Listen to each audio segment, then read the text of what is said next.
welcome to Netflix and Kill. Travis, this is usually the part where I say I'm excited. Whoa, wow, I'm so excited to cover the film we're about to cover today. I'm not sure if I'm excited. This one's a Mark weird it on your one. calendars, people. Mark it down. I am intrigued, though. And who is befuddled and somewhat intrigued? Why, it's me, Nick, the Merc with a mic, and my fellow Unapologist, Travis. the god of the pod himself.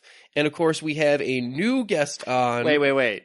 We don't have a returning guest? We don't have not a returning guest. That would really be fitting with the film we are today, but no, I'm afraid your pun work will have to wait until another day.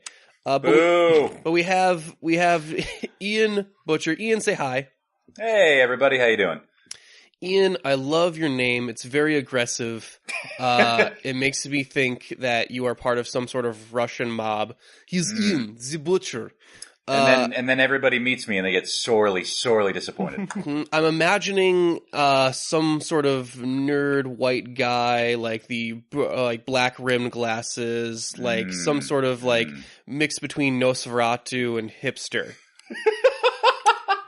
So basically anyone in a Dracula costume? Yeah. Basically, yeah. Well, he doesn't know this, but I'm actually sitting alone in my house wearing a Dracula costume, like I often do. I could sense it. Yeah, people with their voices, they can sometimes tell me what they're wearing. Sending out vibes, you know? Yeah, I don't podcast with pants on because I feel like the pants really restrict the full range of my audio. It's really weird because I am sitting right here. Oh yeah, it is. It's not great. I get letters from HR all the time. You are HR. I know. Come on, man. Dick's out, Mike's out. Come on. Mike's out for Harambe. Anyway, exactly. Wow, bringing back that gem. Speaking of old, unbelievably weird references, we're talking about Batman Returns.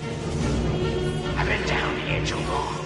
It's time for me to ascend. From the sewers of Gotham, a new villain emerges.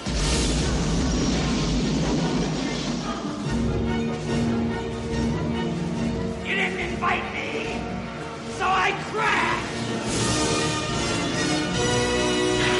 From the rooftops of Gotham, the perfect enemy comes to life. I am Catwoman. Hear me roar. Yeah.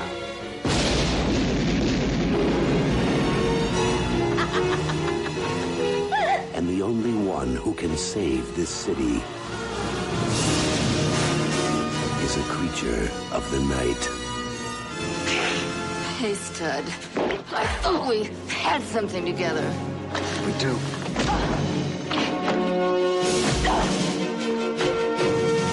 While she craves a romance she can sink her claws into,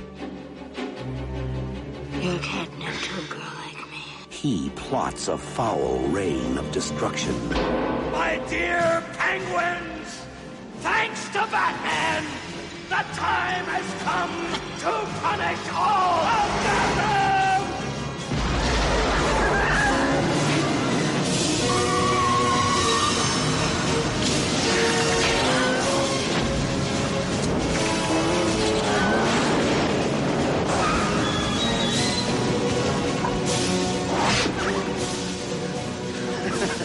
You missed.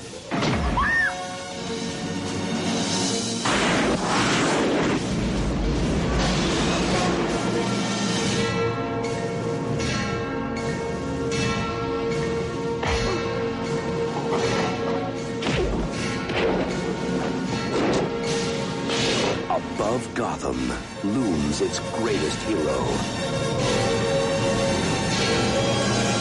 A movie that I feel like people kind of forget about, including me. I've not watched it in a better part of a decade, I think. For reasons. But an interesting film nonetheless. Ian, would you like to give a brief description of what Batman Returns is about?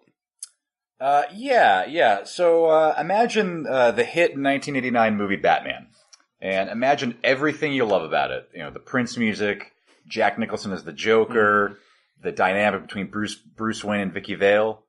Now get rid of all of that. Yep. Get rid of all that, take a bunch of peyote, I don't know, maybe go to like an S&M club, and you're left with Batman Returns, which is maybe one of the single strangest, like popcorn blockbuster movies ever made. It's a movie about, satirizing the media and freaks who wear costumes, and it's masquerading as a superhero movie. It's really all about, like, these sexual predators that are fighting each other in Gotham City. It's a very weird movie. Oh, yeah. It is so strange. In fact, I mean, I would expect no less from something directed by Tim Burton. True. That seems to be kind of his lane. But even, like, way more strange than the previous film. Yeah. Well, I think the thing to note with this movie is, the first Batman... When Burton went to make that movie, he was really young. He was like I think late 20s, early 30s. Like that was only his third movie, and that was his first time doing like a really like big studio movie. So there was a lot of push and pull between him and the producers, and it came out and it was a huge hit, giant cultural phenomenon. But he had a lot of mixed feelings about it. So he went off. Like Warner Brothers really wanted to make a sequel right away, but he was kind of disinterested. He went off, made Edward Scissorhands, his small little personal movie. And basically Warner's came to him and was like, okay, well, we can't get Michael Keaton back unless we get you back. So we'll do literally anything you want. We'll give you a blank check. You can make whatever movie you want. And the result is Batman Returns. Just come back and be Batman. It's pretty much that. Yeah, it is literally. They were like, okay, well, I think the literal quote was, because Burton told Warner, he's like, oh, I don't want to make another Batman movie. And they were like, well, what if you thought of it less as a Batman movie and more of a Tim Burton movie? And which I feel like explains. I feel like really explains a lot of the movie we're here to discuss. Well, that explains a lot, actually. But yeah, I guess we should just get started talking about the movie. We open, interestingly, with a revised origin of the Penguin, in which he's a combination between Moses and Peter Pan. And Pee Wee Herman and Simone are his parents. It's really weird. Yeah, and like the returning from fucking Pee Wee's Big Adventure, which is weird. You know what I love about that? Paul Rubens not only plays his dad in this movie, but plays him in Gotham, which was such a fun thing for Gotham to like come back and reference Batman Returns. That was pretty great. Since Gotham is kind of a mixture between Tim Burton's Batman and, well, a lot of other crazy shit, but like it's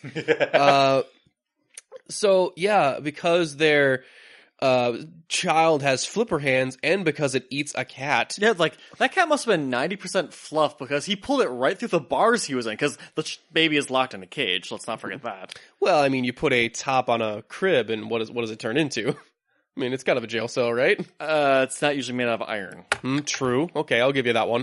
It doesn't usually have a padlock on it either. Like, unless your child is part fairy, I don't think it's necessary.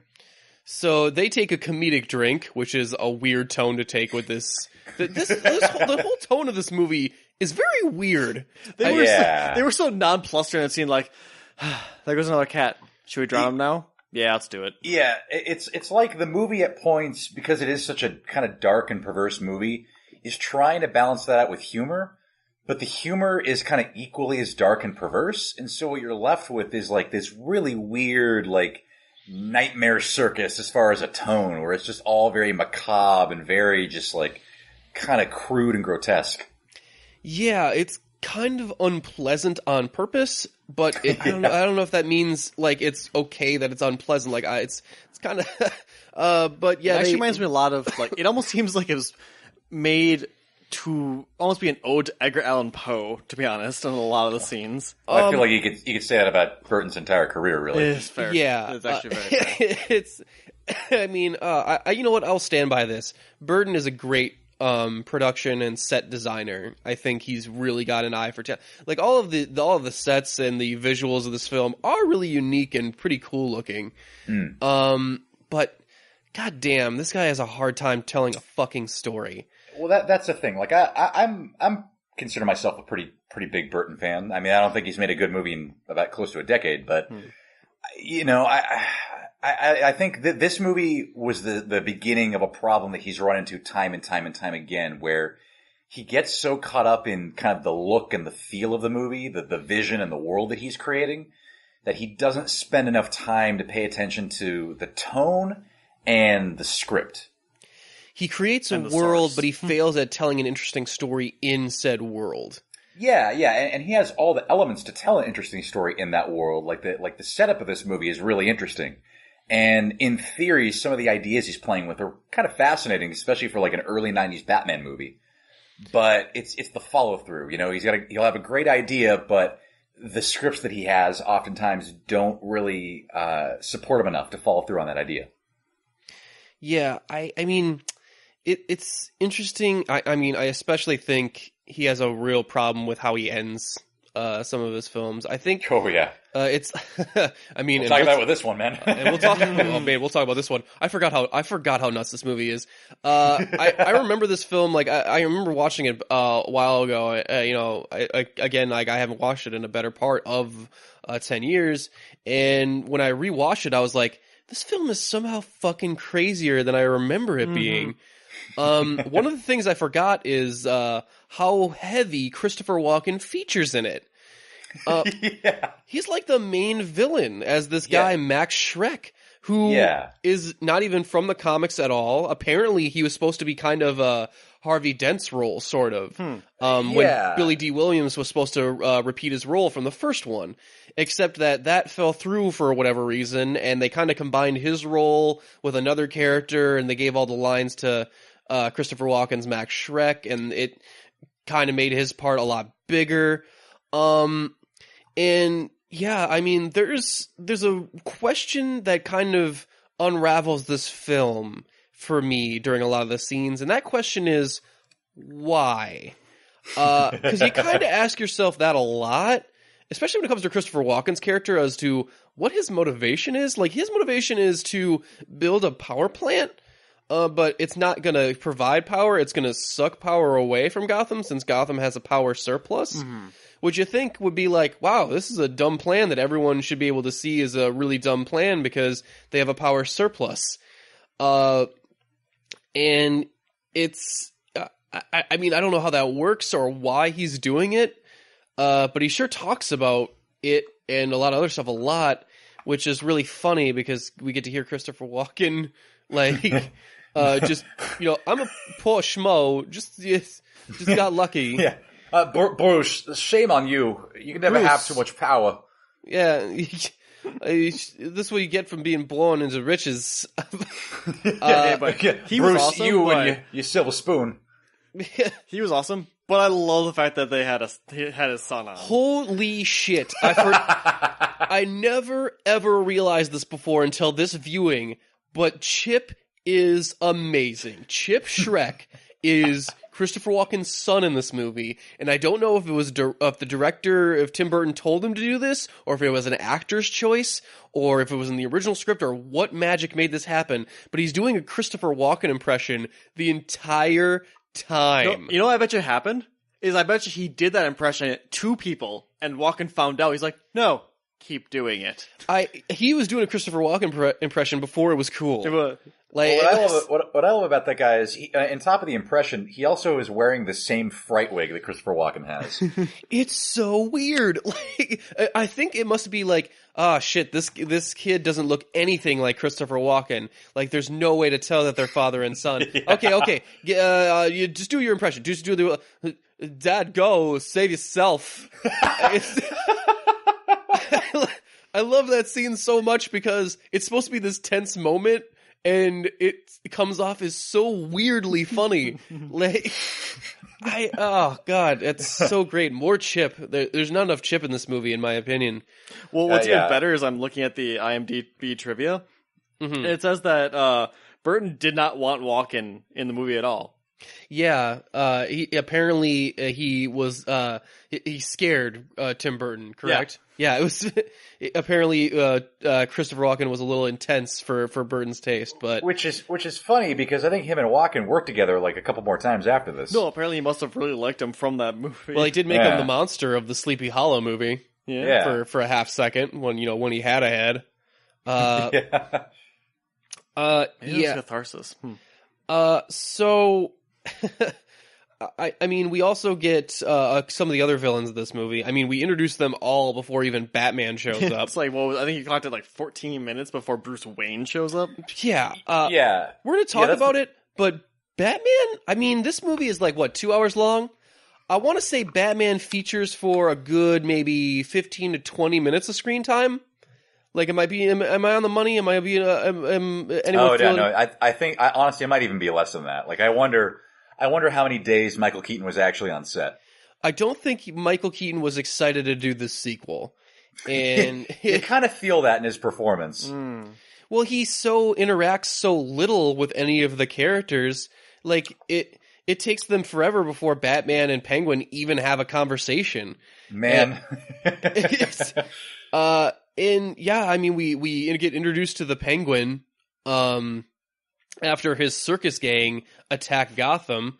And the circus gang, well, I mean, they kind of create a reason for Penguin using a circus gang. Although I know the real reason is that Tim Burton really likes the circus. And also they needed a reason to have an action scene so that Batman at least showed up before the hour mark. Yes. And in this, it's a interesting action scene that, I mean, I guess we all complain about how murder-happy Batman is in the Batman vs. Superman film, but... we kind of forgot about this movie, didn't we? Holy shit, Batman's a straight murderer in this movie. He's a straight-up murderer. He lights that devil dude on fire. I like that one so much, because the guy's sitting there, like, blowing a little torch at the Batmobile. And Batman takes a sick amount of joy of turning the car around and lighting his ass on fire. It's like, not even necessary. Smiles. It was so unnecessary of a kill. It was like, what's going on? I loved it. And I get that, he did kind of kill some people in the first one too, with the, that whole warehouse that he blew up. But it was kind of off screen. Like, we could kind of squint our eyes and pretend it didn't happen. I mean, he does throw Jack Napier into a vat of chemicals. There's not a whole lot of, getting around that. Yeah, and it was fine. Yeah, it's just so. Yeah, he lived. It was fine. It's just a little more murdery than I want Batman to be. Yeah. No, it's definitely weird, and it kind of it sets the movie off on a weird note where Batman shows up. Well, first off, like the crime, the circus or whatever shows up. They roll into town, and they start fucking shit up. And then Batman, they're like, "All right, light the signal." And Batman's literally sitting at home doing nothing. He has no life. He's just waiting to be Batman. What is he doing? Like, he's just brooding? sitting there. I don't know. Looking he's just brooding. Yeah, he's thinking about his parents. I don't know. But then again, this Batman, Michael Keaton, is not a brooding Bruce Wayne. He plays it like a billionaire playboy, like the odd, eccentric billionaire. Like, that's how Michael Keaton plays it. That's how his Bruce Wayne acts. Mm-hmm. So he's not very brooding. He's actually more jokey, a little funnier. Sometimes socially awkward. Yeah, that's more his lane. So I just, shouldn't he be working on, the Batmobile or the Batwing? Because that got fucked up in the last movie. Yeah. Well, I think it's setting us up to the fact that in this movie, we're going to get a very passive Batman. Yes. That, you know what? That's true. It's very indicative of how Batman acts the rest of this film, in which he does very little, but still comes out on top. Somehow. Also, we get Selina in this scene as a interesting version of Catwoman, in that it doesn't reflect any other version of Catwoman I've ever seen. In which she's a secretary, this meek little secretary, and to Max Schreck, she gets saved by Batman.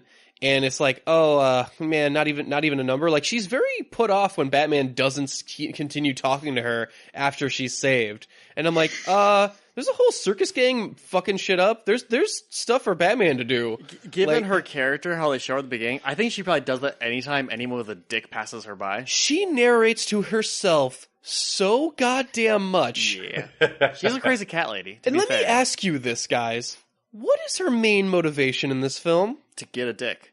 I mean, to ride a dick. Right? That is her main motivation, weird, as far as I can tell. Yeah, which is really weird because the movie is trying to ride this 90s feminism wave. But the thing is, that makes it problematic is the fact that, okay, well, what does she ultimately want? A man? Yeah, well, she plays this like it's split personality. Like Catwoman's a totally different person than her, and Selina is still this diminutive woman that wants a man, and Catwoman hates Batman for like no reason.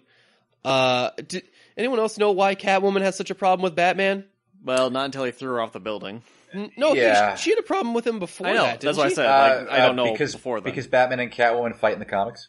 Yeah. Oh God, I'm so and Hey, at least that was a reference to the source I material. wouldn't find Exactly. it so odd, except for that she narrates to herself so much that I'm like, how do you talk to yourself so much in order to give the audience information easier, and yet I still have no idea about what your character or what you want.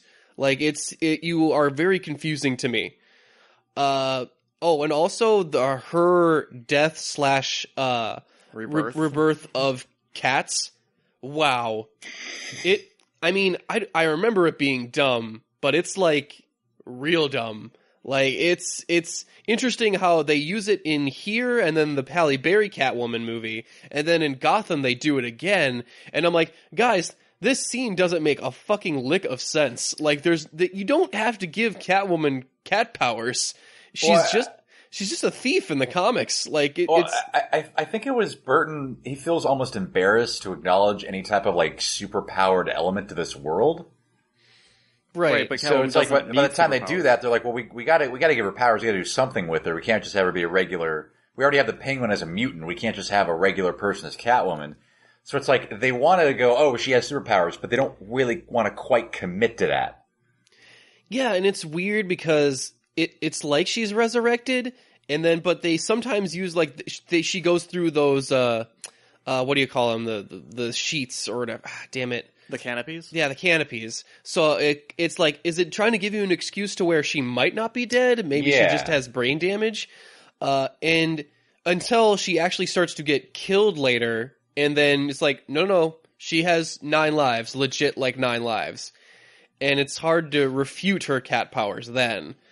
And yeah, I forgot about this scene where she goes back to her own apartment. She actually narrates to herself so much, she calls herself on the answering machine to continue narrating to herself, which she's already doing in that scene.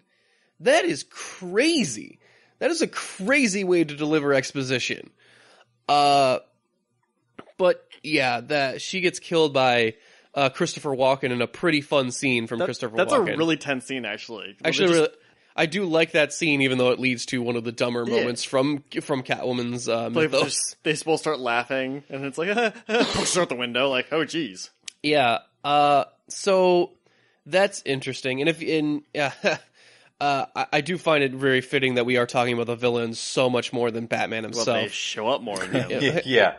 I mean, we almost have to because there's just not a lot to say about Batman in this one. Let's talk about Danny DeVito chewing up scenery now, and faces. So, Danny DeVito, I would think, is like, oh, that's a pretty good casting for Penguin, considering Penguin's supposed to be the short, kind of, portly guy. But there was a more natural person we could have chosen, especially for the nose. Mm-hmm. It looks like Alan Rickman was up for choice. Holy shit. Man, I would have loved an Alan Rickman as Right? Penguin. That would have been pretty cool. Hello, Batman. Hello, I'm the Penguin. Please, give me your Mr. money. Shrek, you have to the count of 4. The count of 3. There will not be a 4. You fool. I can see it, I love it. Really like the suit, Batman. I think I saw something similar in a magazine. Would have been weird, though, because you would have had a penguin that was way taller than your Batman. I'm familiar with you, Bruce Wayne. I read about you in an article in Forbes. I really, I don't know. This is a weird interpretation of Penguin, in which he's a mutant with like black shit coming out of his mouth. He eats raw fish. He has like penguin-like traits. Flippers. Like, he has flippers. He has flippers. Well, that's more of like him being a disfigured like child, I guess. So that, I mean, it's not from the comics, but it kind of, I don't want to say makes sense, but like tracks with Tim Burton's idea of making sense.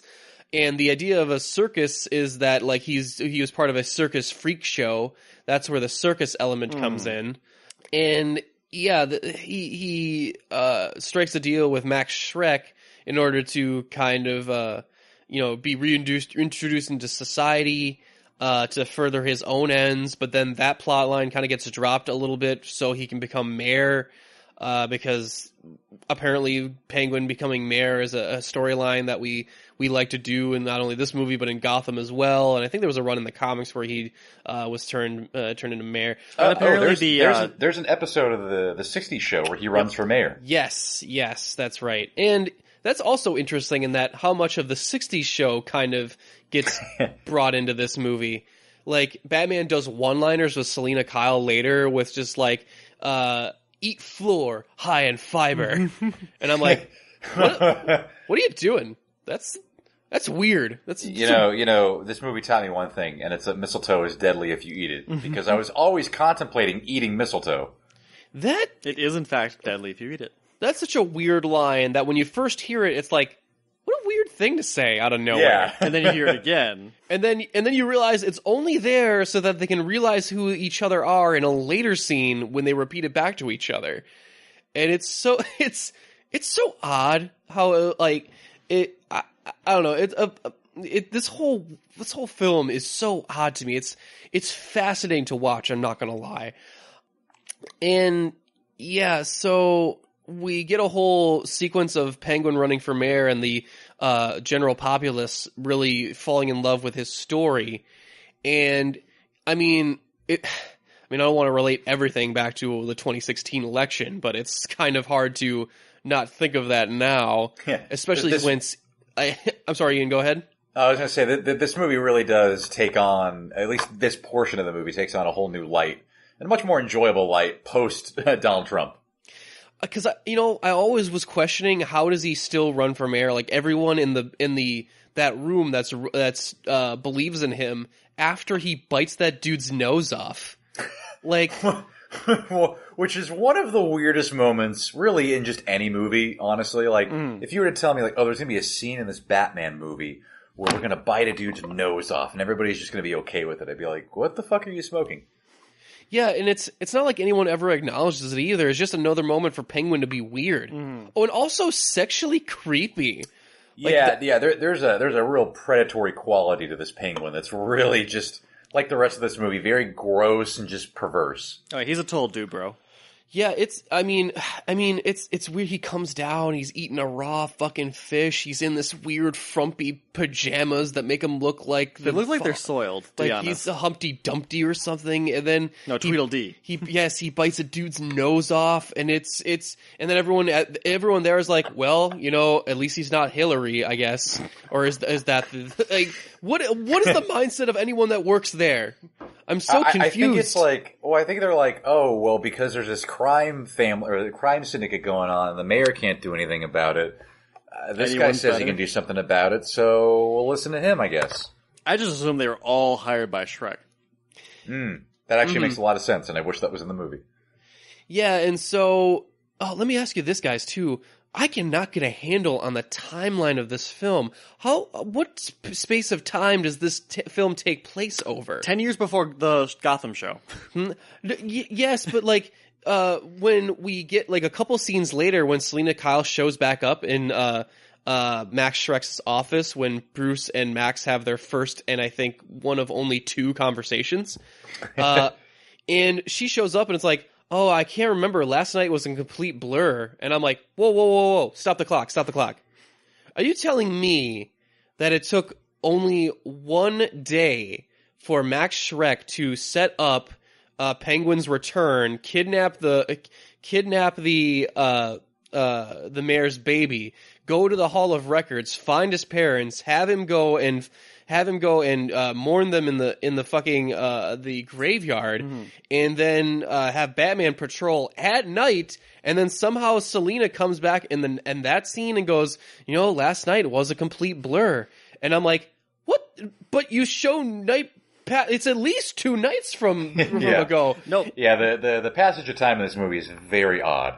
What the I was that scene had me so confused. I was in Not to mention Catwoman making her own costume and going out at night in such a short amount of time too. And yeah, as far as Catwoman goes, she does not steal one single thing in this film. So I'm split on Michelle Pfeiffer as Catwoman. On one level, I like her crazy portrayal of this weird Tim Burton version of Catwoman. Like when she's in the costume, really playing it up. I mean, I'm kind of digging it. It's not like she's over. Like everyone in this film seems to be overplaying it. So she doesn't stick out or anything. Ian, what did you think of Michelle Pfeiffer as Catwoman? I mean, I really, really love her performance. Like, I think Michelle Pfeiffer just knocks it out of the park as Catwoman. The way that the character is written and the way that the character is used in the movie, I have a lot of issues with, because she doesn't, it's weird because it's like, she doesn't really factor into the Penguin's plot until halfway through. And you think that they're going to have an easy in because she's trying to kill Max Schreck, and Max Schreck is always seen with the Penguin, but they never really play that up at all.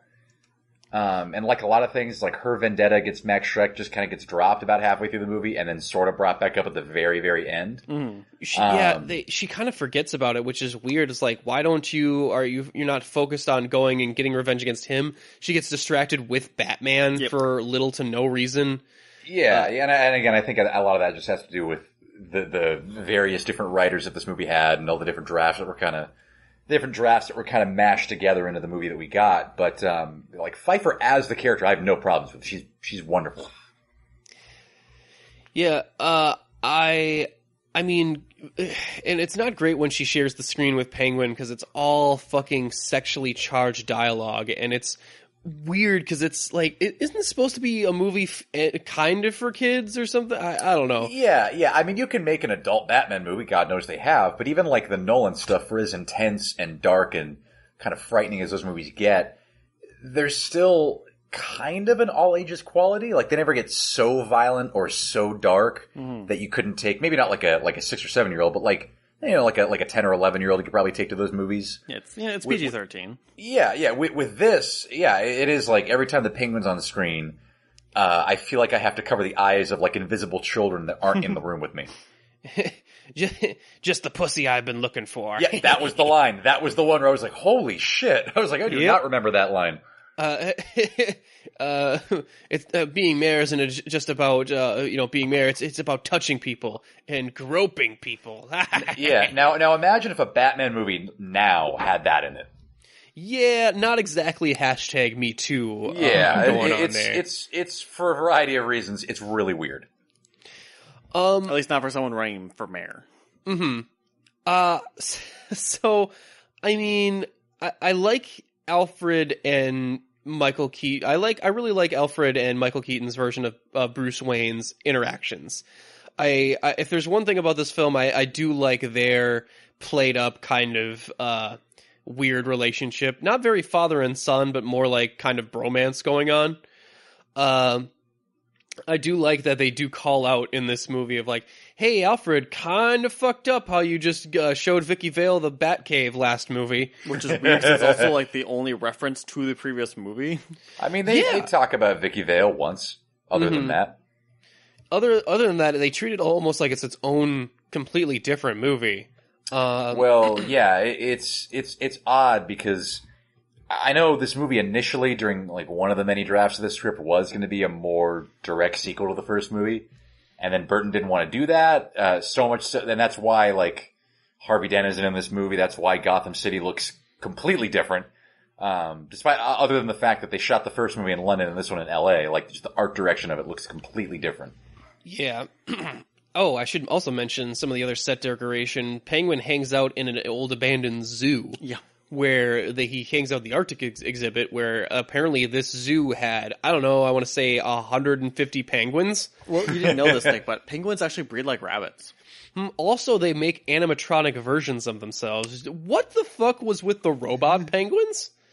Like, they had regular penguins on set. Did they need to make animatronic penguins that are so obviously fake? No, those are dudes in suits. Those aren't animatronics. Oh, those are dudes in suits? Yeah. Those are dudes. Those are like, small dudes in suits. Yeah. Oh man, that's even more demeaning than I thought. Yeah. What a bummer. Okay, yeah. So that's also weird. I do like Penguin's kind of hangout. He's got this giant rubber duck, which is interesting.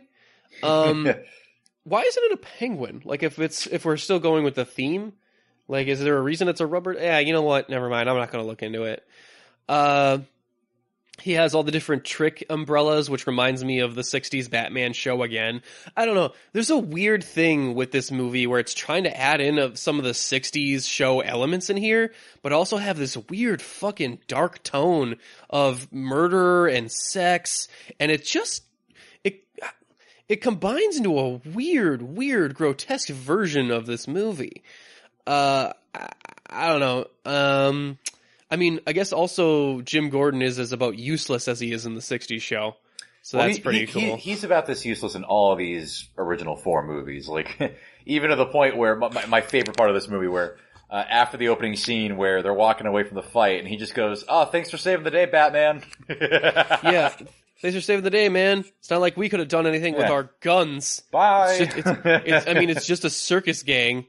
It's like, yeah. That's a good point. Yeah, it is like, there is like one squad car that Gordon's in, no other cops during that entire scene. I mean, I don't want to poke holes, but I think you guys could take care of this. Like, I know there's a strong guy and jugglers, but I think that they're still vulnerable to bullets. And I mean, I do like how it seems like there's only about maybe 30 people in Gotham at any one time. Like, Gotham is very sparsely populated in this movie. Yeah, well, again, I think that goes back to the fact that, you know, they shot the first movie in London, you know, giant sound stages at Pinewood. This movie, because Burton and Keaton didn't want to travel, they shot this movie in Burbank at the Warner Brothers Studios, and those studios just aren't as big, so the city just, it looks very cramped, and the extras that they have, like, they don't have very many of them, and so the whole thing, it just looks much smaller and less expansive than the city in the first movie. Also, I did find something. You were actually right, Nick. Some of those birds are robotic. And Are they? some of them are low people in suits. Okay. Oh, okay. And some of them apparently are CGI. Mm-hmm. Oh yeah, they first started to use digital effects on this. This is the first Batman film to use computer-generated effects. Well, it's funny you say how dumb the animatronic birds look, because apparently one of the fake birds was found being spooned by a real bird. I guess it was close enough for some bird. Yeah. Some lonely bird. Bird.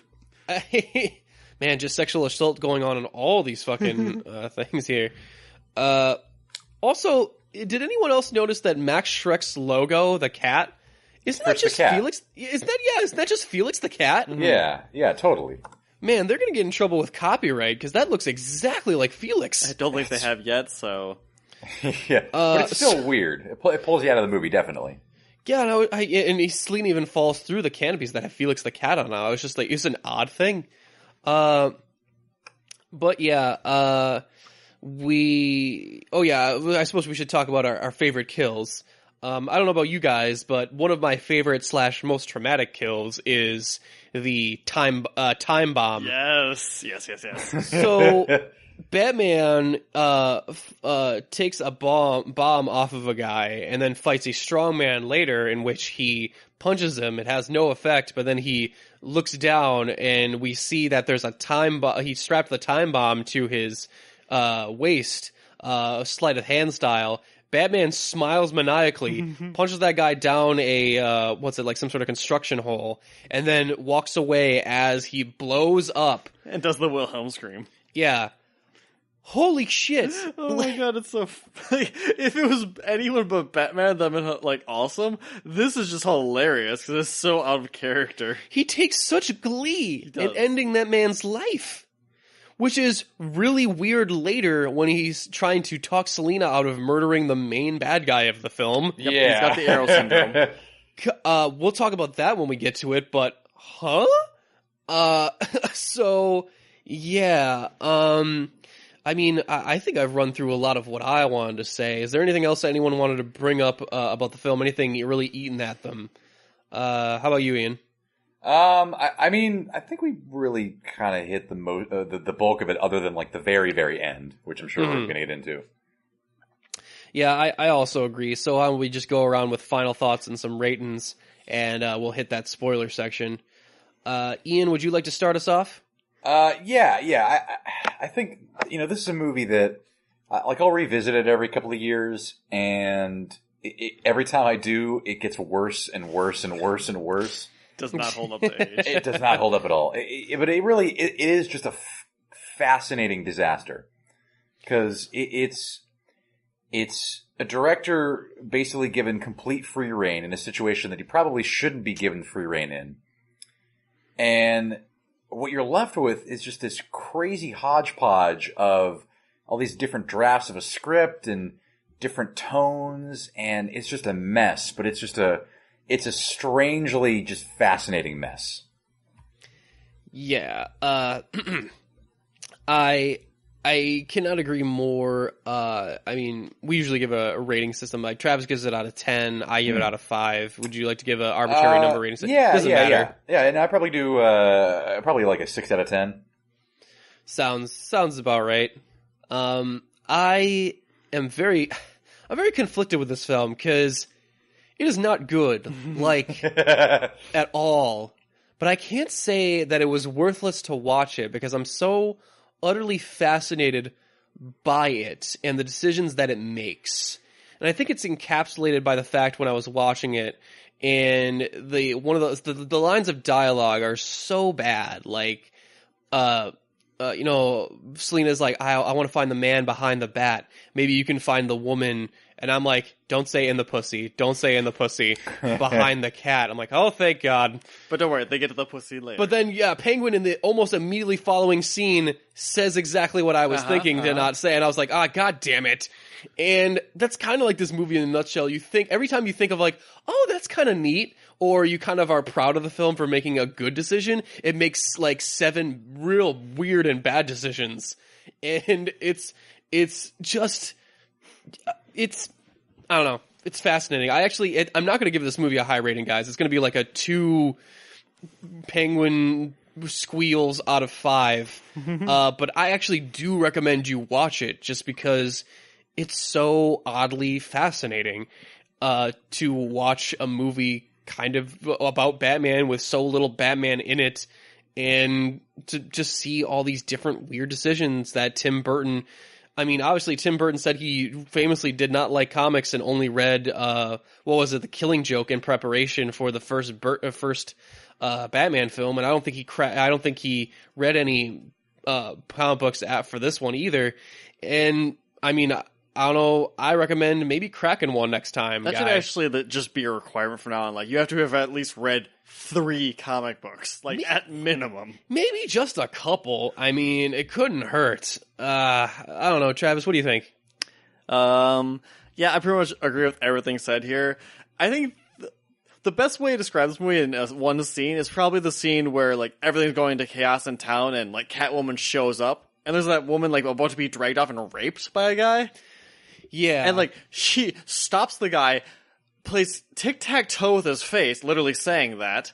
And then when the lady tries to like profess her profound gratitude to Catwoman, goes like, "You're letting him do this. Why did you let him do this?" And then proceeds to backflip endlessly through a alleyway. She doesn't even have a goal of that. She's just the scene cuts away before she realizes, "Oh, I have no way of going past this. I'm just gonna keep backflipping until I hit the wall." I like how every scene in this movie could be a metaphor for why this movie doesn't work. Pretty much. You could throw a dart, hit a scene, like, yep, that's the scene right there.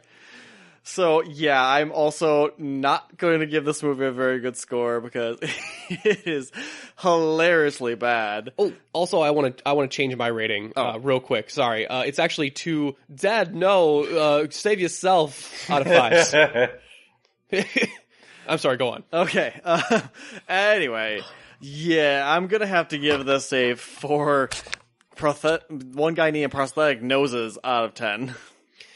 All right. Well, thank you guys so much for listening to our review of this crazy, crazy film. If you would like to watch the movie before you go into the spoiler section, if somehow you have not watched this movie before, totally get that, totally understand. Because we didn't even realize that so many of these movies are on Netflix. Oh yeah, a lot of Batman films on Netflix. Might have to do a whole marathon at some point. We would not survive that. Nope. Because they get worse as time goes on and as the numbers increase. If you would like to check out some of our previous Netflix and kills, go and do that on our iTunes channel under the UGO podcast. You can check us out there. Follow us on Twitter at UGO podcast or on Facebook at Unapologists Geek Out. Or just send us an email at unapologiesgeekout@gmail.com. Maybe suggest a movie for us to watch or a guest to have on. Hopefully they'll be as lovely or just half as lovely as Ian has been. Ian, thank you so much for joining us. Oh, no, thank you for having me, man. Yeah, and Ian, would you like to tell the people where they can find you and your show and your work with Double Toasted? Yeah, doubletoasted.com. You can find our stuff there, or YouTube, or iTunes, or SoundCloud. I'm on Sammy Ain't Seen Shit and Toast to Toast. And I'm also pop up on oneofus.net, on The Gathering, The Breakfast Pub every now and then, Highly Suspect Reviews. I float around from show to show. Sounds great. Absolutely love it. Okay, we're going to take a small musical break, and we'll be back with the spoiler section right after this. Keep the streets clean, my parents. I found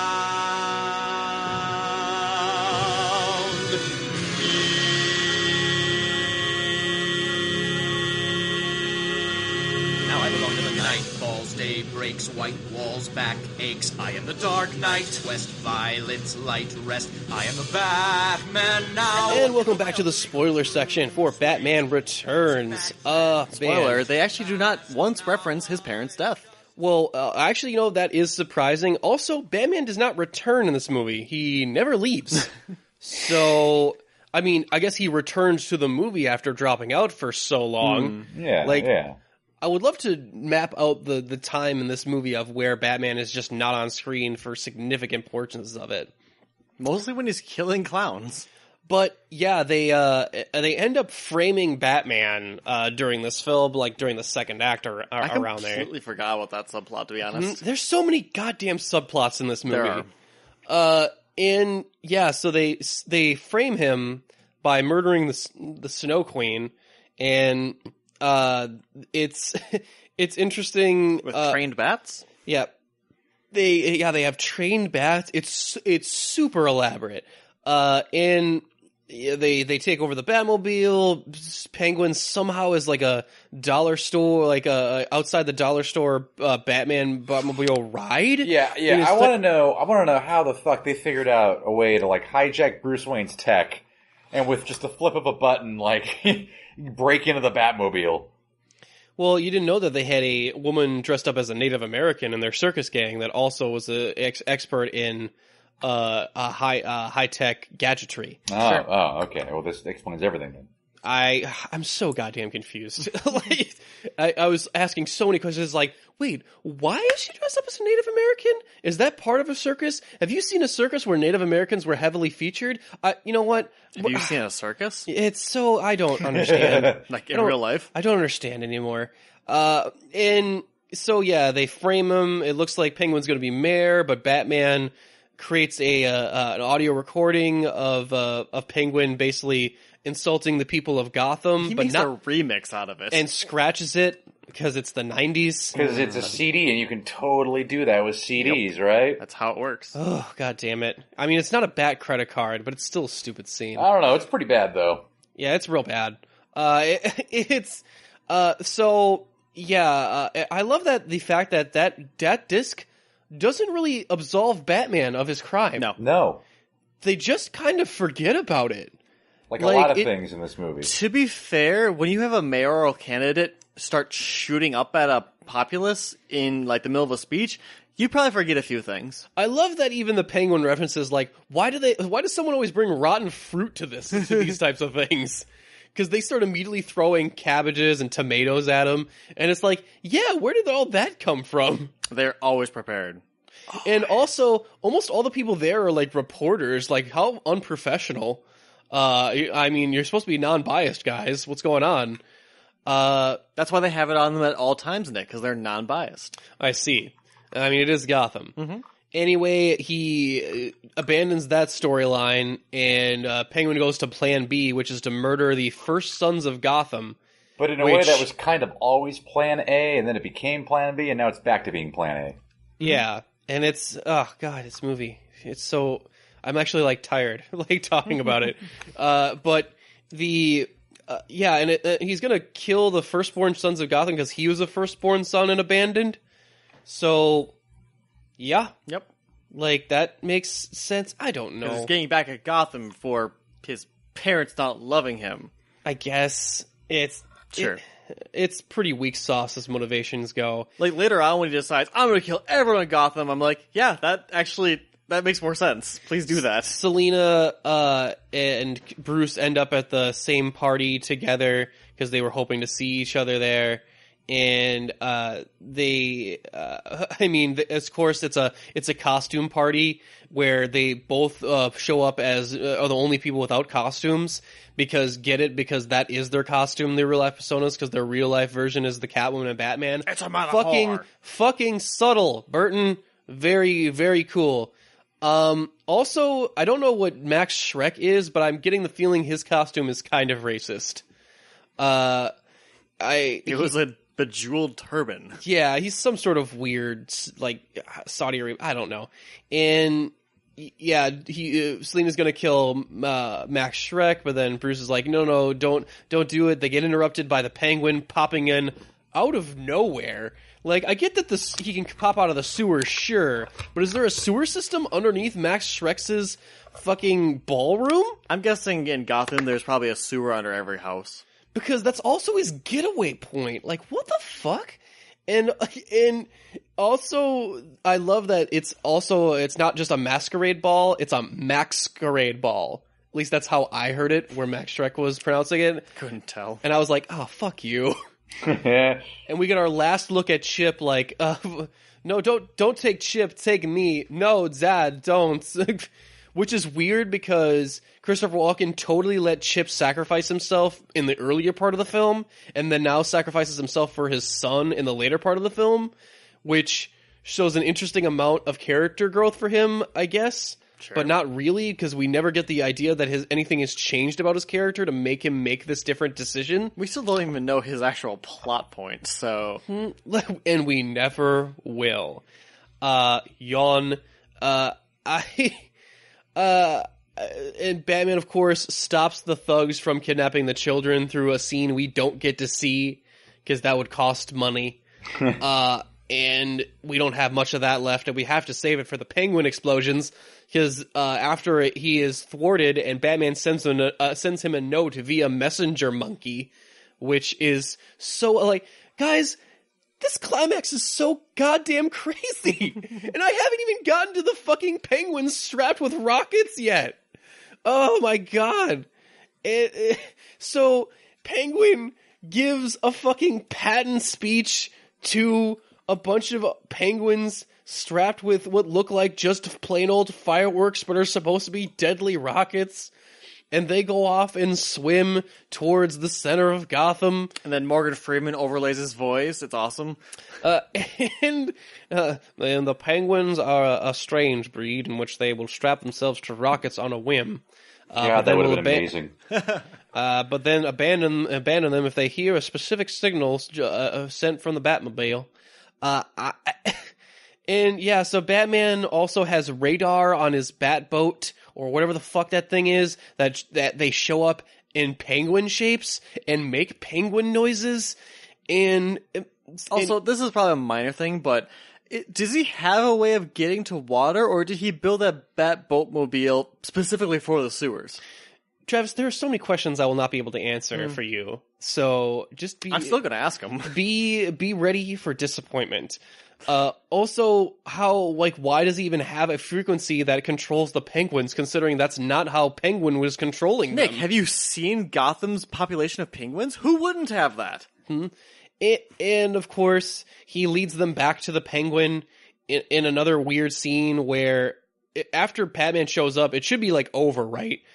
Penguin should just be the shit knocked out of him, but Penguin seems to, try and stab him with one of his umbrellas. He gets the fucking transmitter back that has a giant button on it that launches the rockets, which is weird because that's Batman's tech. Why would he have a button that launches the rockets he's trying to avoid being launched?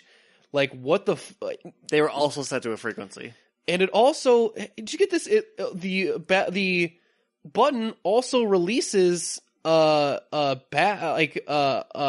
from the Penguin boat. Also controlled by frequencies. I don't know what you're not understanding about this, Nick. Wait, so am I to understand that was actually Penguin's remote and Batman stole it off him at some point and I just didn't notice? Yeah, no, he did. Is that it? Okay. Yeah. Cool. I thought it was Batman's remote that he designed to control the Penguins. That makes more sense. I was just confused. Wait, no, maybe it was. Now I'm confusing myself. Shit, never mind. Fuck. It doesn't matter. Anyway, what else happens? Aren't we... no, we're not done. Because Selena Kyle comes up out of nowhere, even though she left the same party at the same time as Bruce did, but somehow did not make it here until this point. And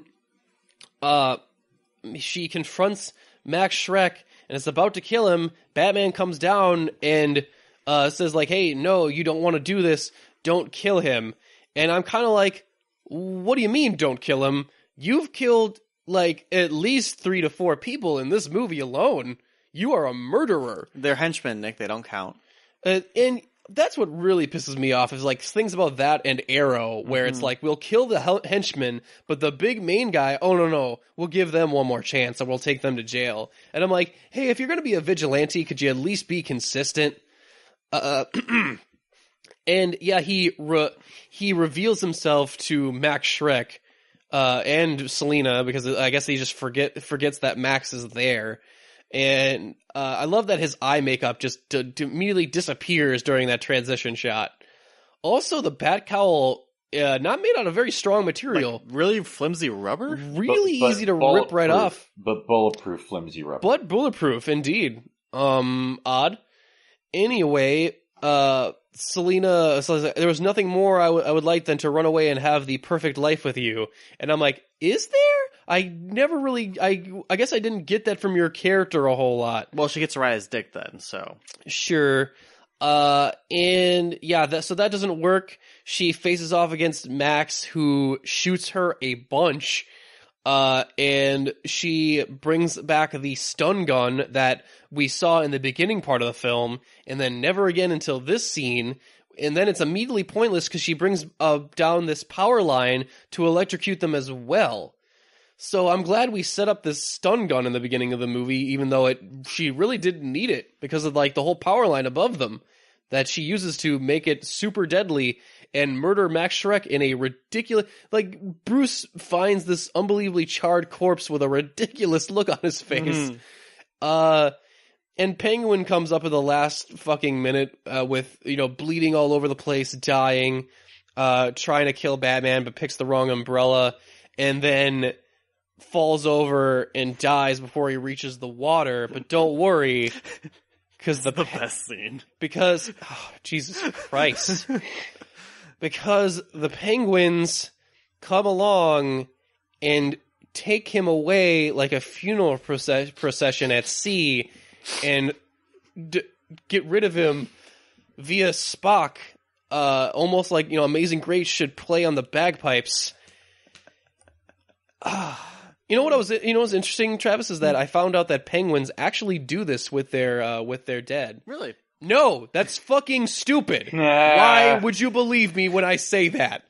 You know what I think they're actually doing? They're just like, you want to look at him? No, I don't want to look at him. Get him in the water. No, the penguins actually, when penguins of in a herd of penguins die, they bring them along for warmth.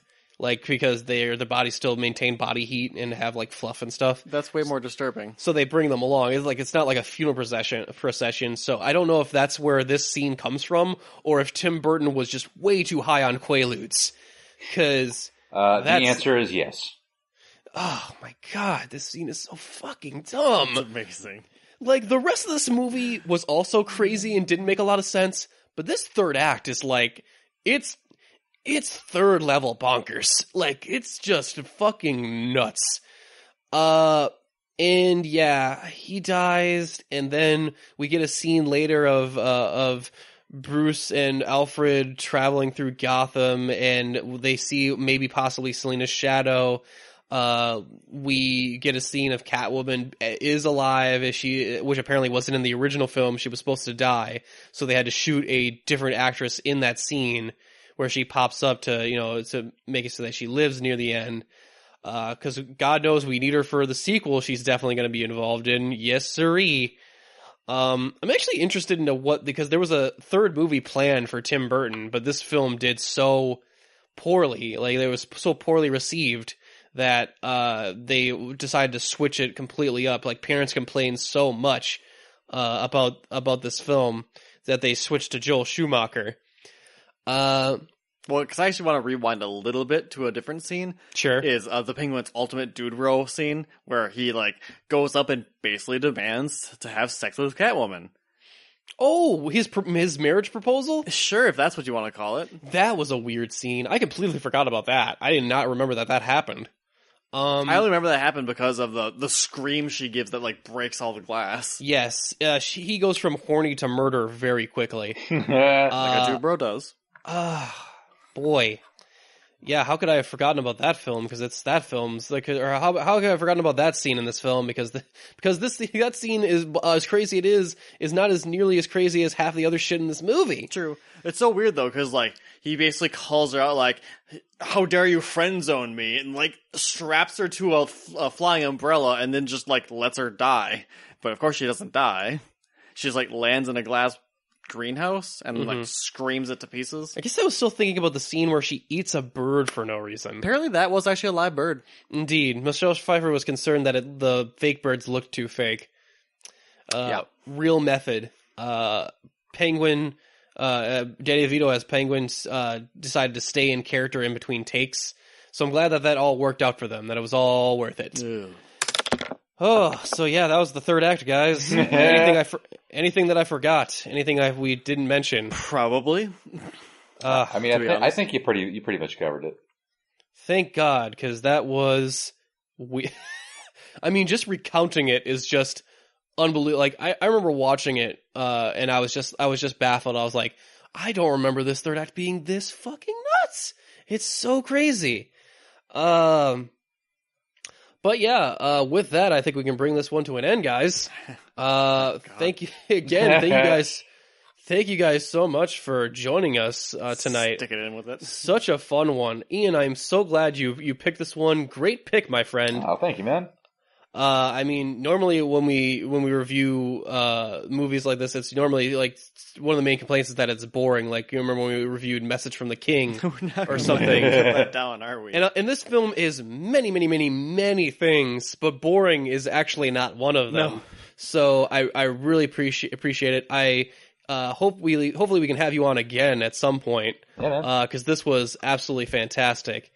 With that out of the way, I think we can wrap it up here. We are Unapologists Geek Out, and we're out.